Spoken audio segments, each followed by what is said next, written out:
Well, and welcome back here in Final Control with us. And I just saw the water glass. I was going to have a sip while we looked at that and forgot my mouth is a little bit dry.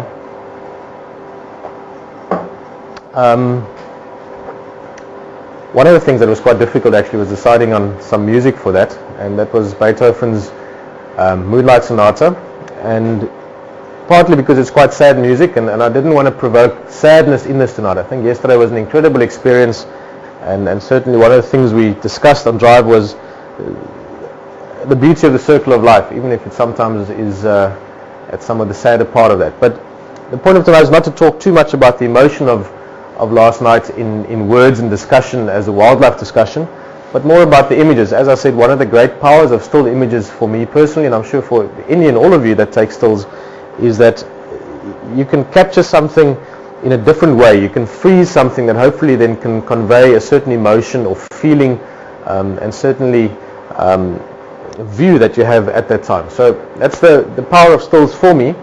And not to have tonight's talk drawn out too long, I've picked, if I remember correctly, 22 images from that series of photographs we just looked at, and I'm going to talk about them in a very loose way. There's going to be no specific, this is the right or wrong composition, this is what you should do with lighting. In fact, down the line we will talk about that sometimes. We'll talk about cameras maybe, we'll bring in more technical aspects, but certainly the way I've shot photographs always, and then also how I've learned, has always been a very free-handed way, if you want. In other words, I don't shoot to very specific specifications. A lot of photographers I know are much more technical with their approach. For me, it's always been more just a tool to use to capture certain things I see. To give you maybe a short background, when I started taking photographs, the first camera was actually a camera my dad gave me. It was an Olympus. I forgot the model number of it, with a 70-200 lens, still very heavy, metallic, very, very manual, even more so than the later film cameras. And I started taking photos, and I decided that rather than taking a course or something, I'm going to spend that money on film, which thank goodness we don't need to do anymore in stills now, but also on photographic books, and just seeing and learning what do I like. In other words, I looked at a lot of photographers, I looked at a lot of photographic books, and I saw, well, pretty much any wildlife book you're going to look at is going to have amazing pictures. Some of them because of the content, because of the images captured, and some of them maybe because of the artistic expressions in it. And photographers like Frans Lanting, Peter Beard along the way I found very, very interesting because they had a certain artistic feel to the images that I really liked.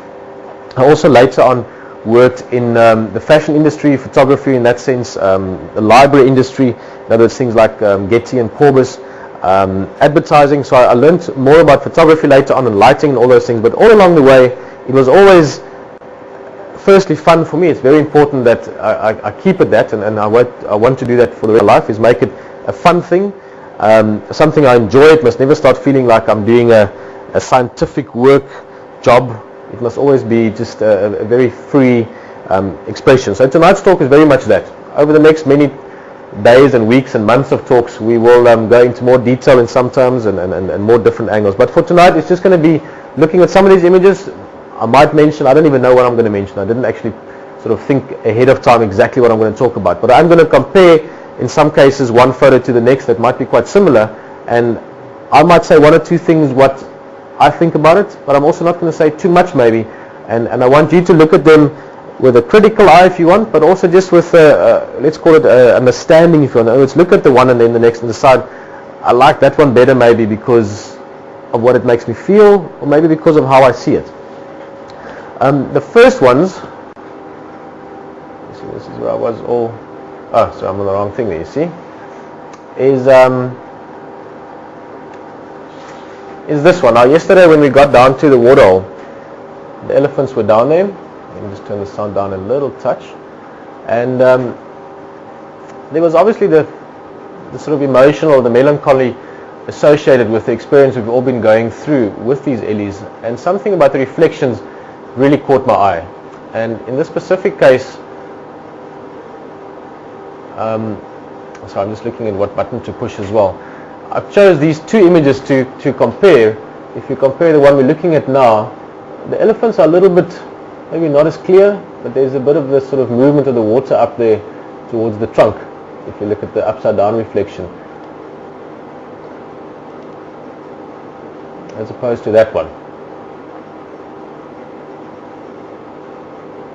And maybe by saying too much, I'm going to take away from what you might be thinking while looking at this.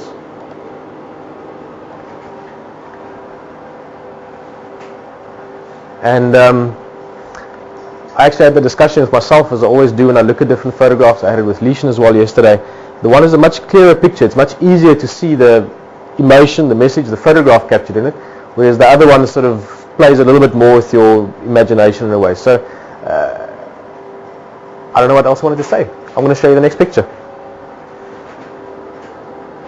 Speaking about emotion, certainly this was, from an experience point of view, was brilliant. And of the different ones I got of this little calf, this one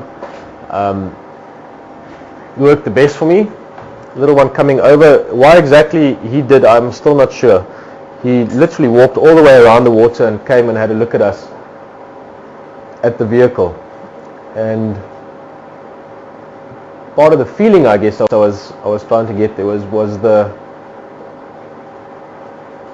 solitary aspect of him, but also the bravery of him. In other words, he was happy to come around and have a look at some other interesting things by himself and approach us and come have a look at it. And this photograph worked for me in that sense.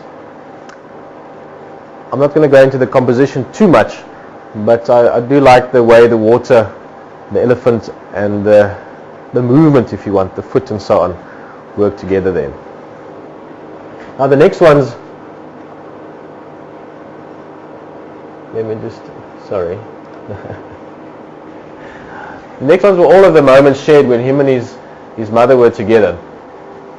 And there were so many things to look at from an emotional point of view, and this is where I have to maybe just quickly do this, come back here again, to explain to some extent. As I said, I wasn't planning too specifically what to talk about tonight. I just wanted to look at some of those moments and highlight basically from what we looked at just now with the timeline of it, which of the photographs I really liked, which are the ones I really enjoyed. And I'm saying this now because I'm not going to be talking too much about all the details in it. I don't want to be humming and hawing too much. But there was certainly the aspect of them being together and the closeness of them was what was the major thing there for me. So never mind composition, never mind what they were doing, but it was more the closeness and the association of the mother and calf that really caught my attention. So if you look at